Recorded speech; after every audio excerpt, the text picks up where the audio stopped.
It's Divas That Care Radio. Stories, strategies, and ideas to inspire positive change. Welcome to Divas That Care, a network of women committed to making our world a better place for everyone.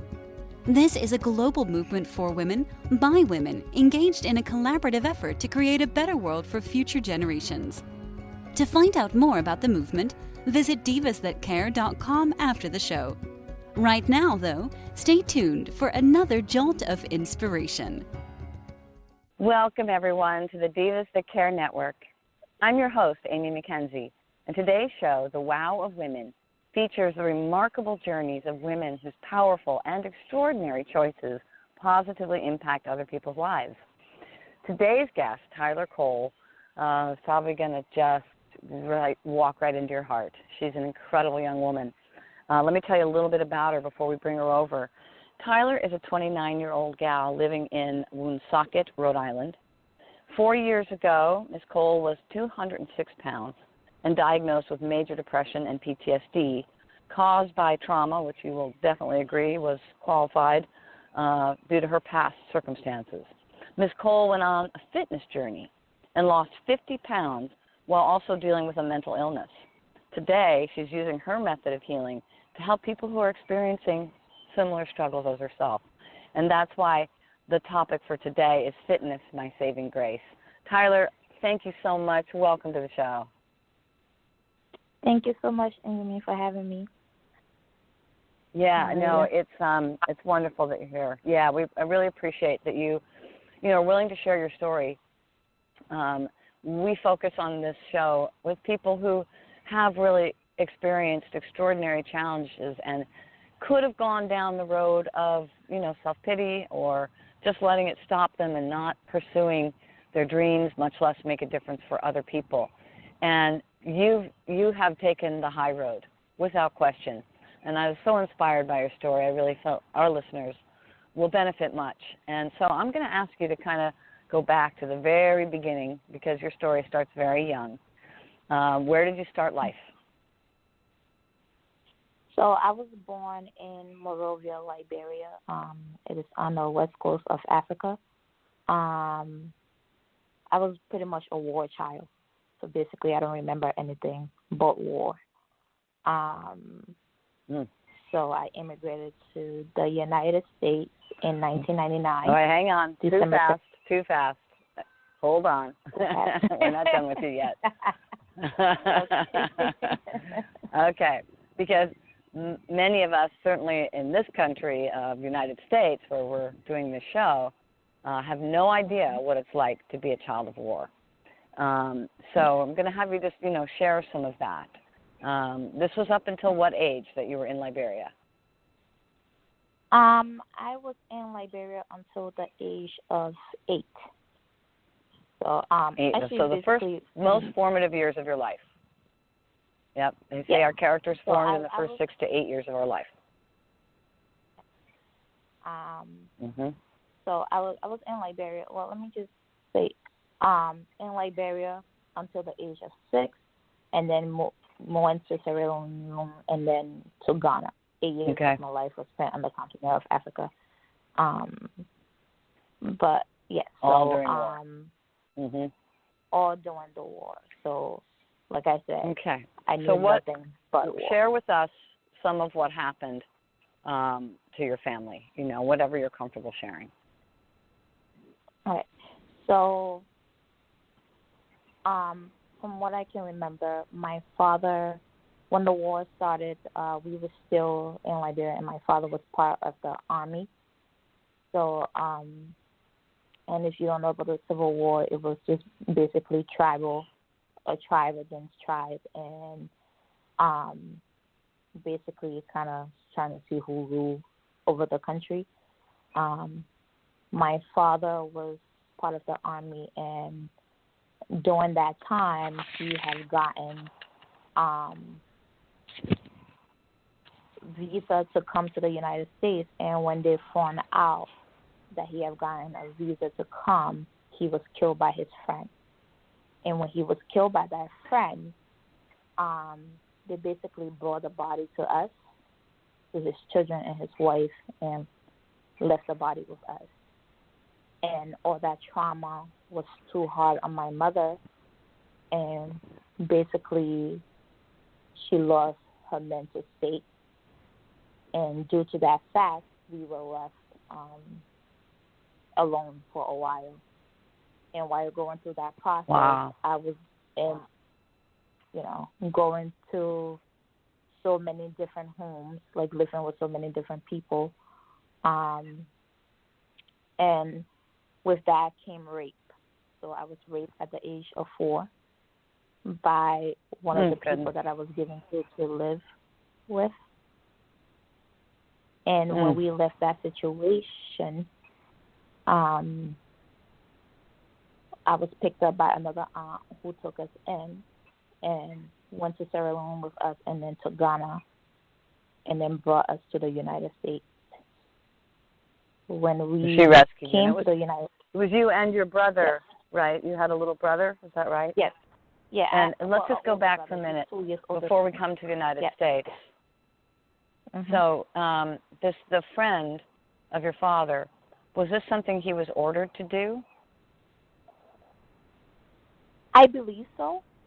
You know that I'm still searching out for the story, but I believe it was an order, and I think for a while part of the reason why my mother lost her mental state, because not only was he's a friend to my father, her older sister was married to him. Oh my goodness! So she was wow. Yes, so she was blamed for my father's death, and basically she went through this whole time of crying and trying to prove to people that she didn't kill her husband. And then you can imagine in a place where if your husband's death is put on you, it's pretty much taboo. So she was saying as an outcast, you know. Oh gosh! And if she hadn't been through enough already, it's terrible. Yes. So, yeah. And so she didn't have the means to take care of us like she wanted to. We should let her to place us in different people's hands. And throughout that came trauma itself. No doubt. So here you are, you're 8 years old, you have a little brother. Thank God for an aunt who realized your only hope was to get you out and somehow figured out how to do that. My brother is actually older than me, so he's 2 years older than me. Oh, older. Okay. Yes. Okay, but still. Yeah. Yep. So now you're getting sent off to the United States. Did she travel with you? Yes, she did. So That's she wonderful. Did, okay. And then, so when we came to the United States, my father's brother was actually here. And he actually took us in because we were, according to him, the only living memories of his father, because we didn't have much pictures. You know, I don't have pictures from when I was born. I don't have pictures from when I was a kid. So every picture that I have from there on out is like when I was 8 years old and up. So we were basically his brother's memory. So he took us in, and we lived with his brother, with his wife and 5 kids. And while being in that house, you know, you think you're coming to family, but family ended up being like your greatest enemies. You know, we weren't put in the best of situations. We weren't really put in the best of situations. You know, I don't know her reasonings for it, and I don't want to guess it, but she just never treated us right. You know. There were days where we were not fed. Not fed? Oh, my God. Yes. There were days where we were left in the cold for hours because we couldn't have keys to the house. Oh, my God. So every time we had to eat, we had to beg for food.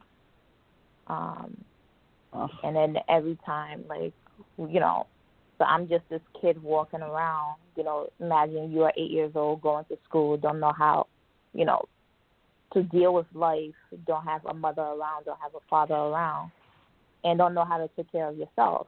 Because of that, I had body odors to me, and kids didn't understand that. So they were mean about it. I was a kid in school whose accents was different.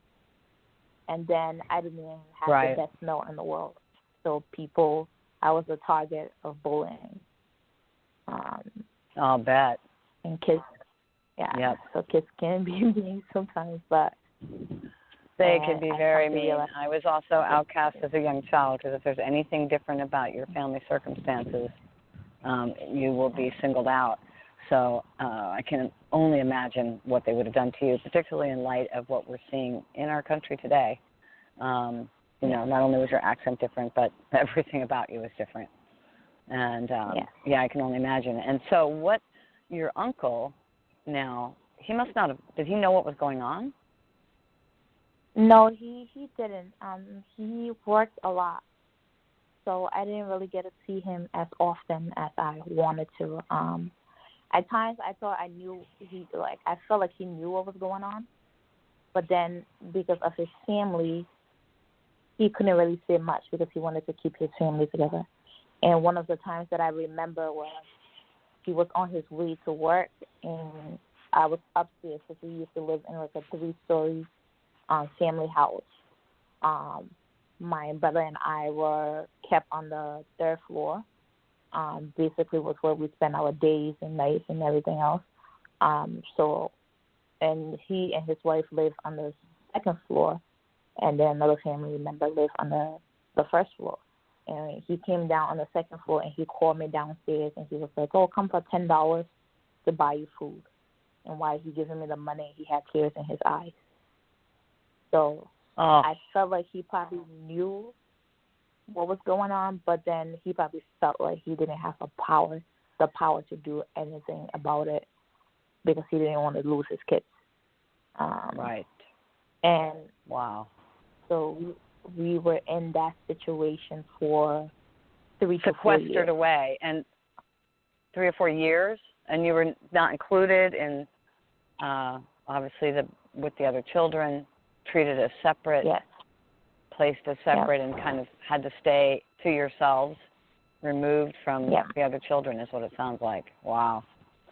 Yeah, that's hard to get a good self-esteem in that situation. So now you've been completely dislocated. You're one father, your father has passed in a brutal way, and your mother is, obviously couldn't handle it, and no doubt who could.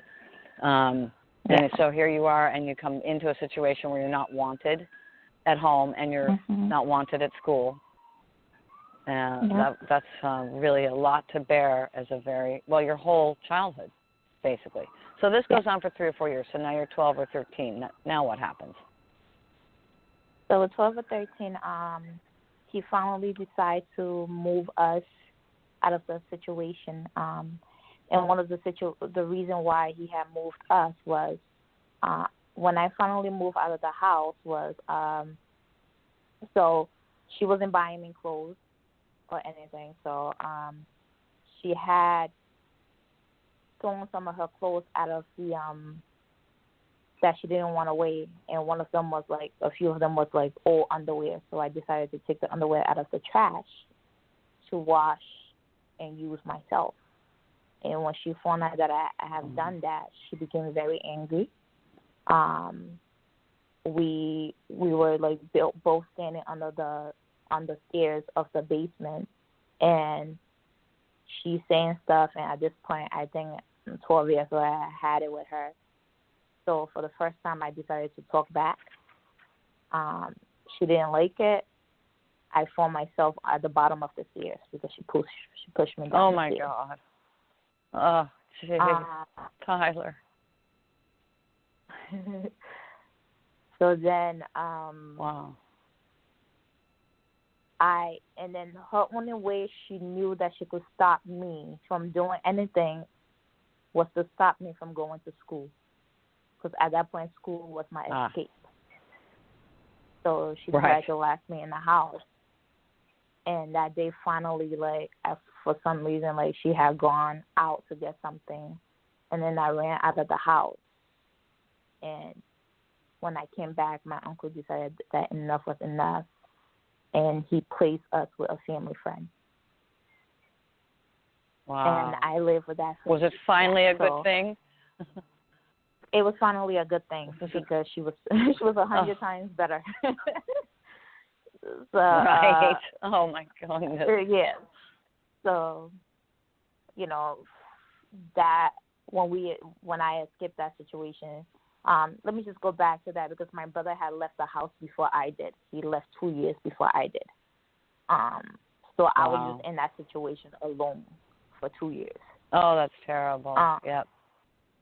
So now going back. And she would actually keep you from going to school as a punishment. She would keep me from going to school because it was a form of punishment. Because for me, school was an escape. Because I had anything was better. Even if right. I didn't, I had wonderful teachers who were very understanding, even though they didn't know the situation at home. Like, there were some that would bring me baskets, like, for Thanksgiving or, like, give me clothes and stuff like that. So she knew school was my escape. School was my happy place. Right. So you finally got to a good family. Thank goodness for that. But 14 or more years of extreme trauma, took its toll. So when did, so you moved through and you get through high school and you've got a good family, and what happened? What was next? So so just in between that, going back, like I have lived with two different people within that time span from the age of 12 to high school, age of 18. Mm-hmm. So, but like I just went back and forth between houses with them because they were very close. But both of them were better than what I had experienced before. When I got to college, I think it became very difficult for me because then I started to experience what I now identify as depression.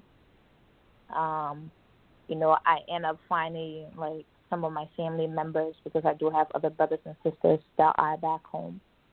I found them on social media, and you think finding family on social media will be like, a great thing. But then instead of it being that, you become breadwinner for those people. Because you're in the United States and they're in Africa, meaning that you are making more, or it seems like you have a better life, and sometimes they don't understand. And being on campus, seems like it was a lot on me. So I wasn't really doing good in school. There were some days where I would be walking up to a class, and I'm just in the middle of everybody. It seemed like the whole world is blurred out to me, and I'm crying. And I don't know why I'm crying, but I'm crying. And were you having flashbacks as well? I mean, was some of it coming back to haunt you? I would think so. And I think one of the flashbacks that I constantly had was the flashback from the rape. Right. Because, I could remember the hurt, and then I could remember myself pouring water out into a bucket and sitting in it for hours just to, cure that thing that I felt. And that was constantly what I thought. Or sometimes I would jump out of my sleep, because of all the things that I had experienced. And absolutely. And we're not even talking about the war itself, just the environment of being in the war itself. So you've never, ever had a peaceful experience, and finally here you are in college. It gets quiet enough for this stuff to start coming up. Of course it would have an impact. Yeah. So you made the decision to leave school for a while, I imagine. Yeah. Well, basically I was forced to because I wasn't really doing well. I had I seek therapy on campus, and they were trying to help me. Like, if you're going through this trauma, you can always stay and we can work it out. But then I was like, there's no point because my mind was not in the right place, you know. So Right. I decided that I would leave campus and go home for a while, and then take classes from home. But then that situation didn't Okay. work out either because at this point everybody felt like they had helped me out enough. Oh, jeez. Because like I was. You should have it together by now, young lady. What's wrong with you? Yeah. Go be out in the world. Wow. Yeah, go be out in the world. Oh, so what'd you do then? Yeah, help you out Oh, my enough. God. So then I ended up moving out into my first apartment at the age of 22. You know, although I had a part-time job through all of this, I finally decided to take on like a full-time job, and while working, trying to pay bills, sending money to family, and all of that, it was taking its toll. And throughout that process, I just started like eating. It didn't matter what time, but I would just eat. If I felt sad, I would eat. You know, if I thought of something, I would eat. So, you know, and I thought like my body wouldn't really feel it that much, but it did. My mind was sick, and my body kind of became sick too. You know, so Yeah. Well, how could you not turn to food? That's what was withheld from you. It makes perfect sense that if you felt a void, or if you felt the fear, or those, you know, horrendous memories or whatnot, that you would try and cover it up with food. I mean, and not even necessarily be conscious of the outcome as it's happening. And then one day you turn around and you, as you said in your bio, you were 206 pounds. Not happy. Not healthy. Not happy. Okay, what happened to? Diagnosed. Understand. Yeah, so I went in for a physical, and the doctor that I had that I have now, like I had him since I entered the country. So, and he's just going through this process, like what's going on. Your BMI is high. Give me a questionnaire, fill it out, and he looked at the paper and he said, "You're dealing with depression. I'm going to recommend a doctor for you to talk to." So then I started to meet with her and started to talk to her to this time. And one of the things that I must mention, that when I was going through all of this, fearful to talk about it when you are in the African community, because they don't believe in the form of deception.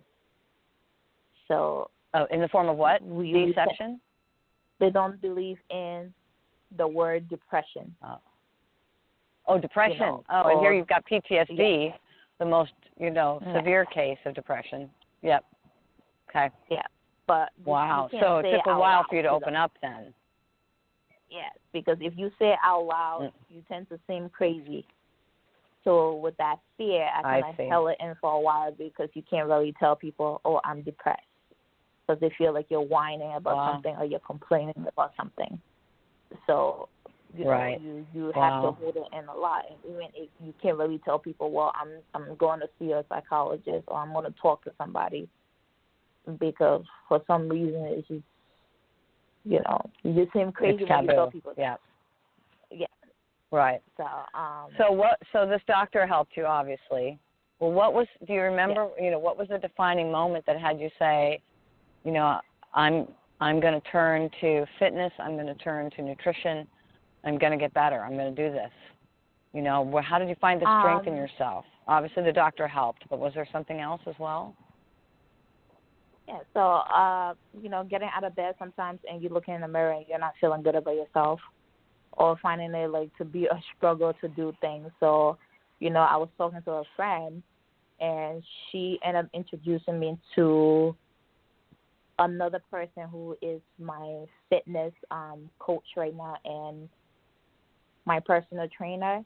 And when I met her, the first thing she asked me was like, "What do you want to do with your life?" And at that point, like, I had a face what I wanted to do with my life. And I think what was different from her because you try all these diet things and you go to Herbalife. I don't know if I can say that, their names on here, but Herbalife and all those other things.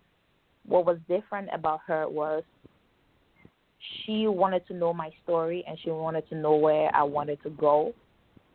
You know, basically telling me to make it a lifestyle rather than like a goal to lose weight. So, and when I sat with her, so she was dug in with mindset. She helped you shift your whole mindset, and incredible. So you worked with her. How long did it take to lose 50 pounds? Working with her, this is a huge change. It took me like about a year.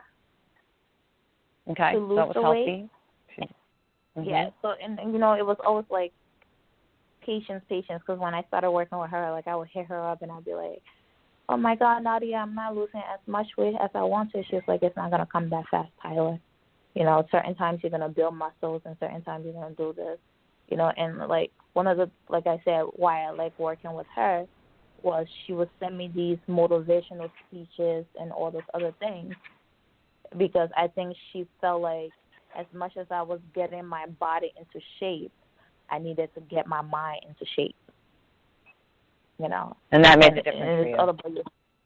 And that made a difference for me because sometimes like I would go to her and I'll cry. And I think I like how she dealt with it because she was very raw and she was very honest with it.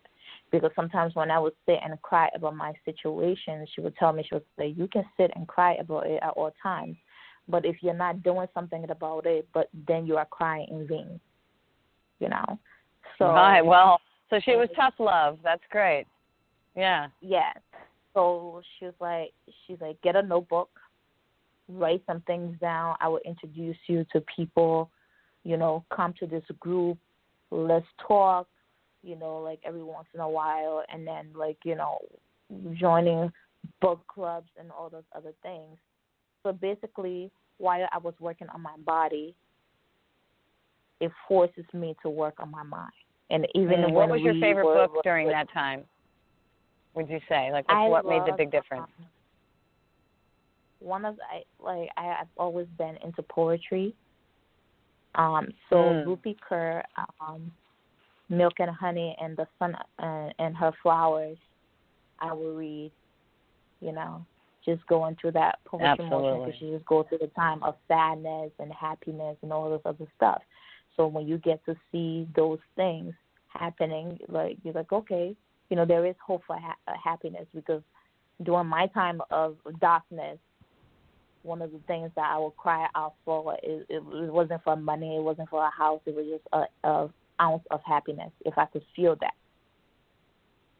Wow. And now you've made your whole commitment to life to become a direct support professional. You're now turning this all around. You've literally turned your entire life around, and now you have started a business where you are becoming a certified trainer, and you're going to turn around and help people. And I'll tell you, if someone in your shoes, you know, were looking at me and I'm having a complaint, I'm going to have to think really hard about how legitimate my complaint is in the face of your story. Incredibly powerful and incredibly inspiring. So this has gone too fast. We are just about out of time.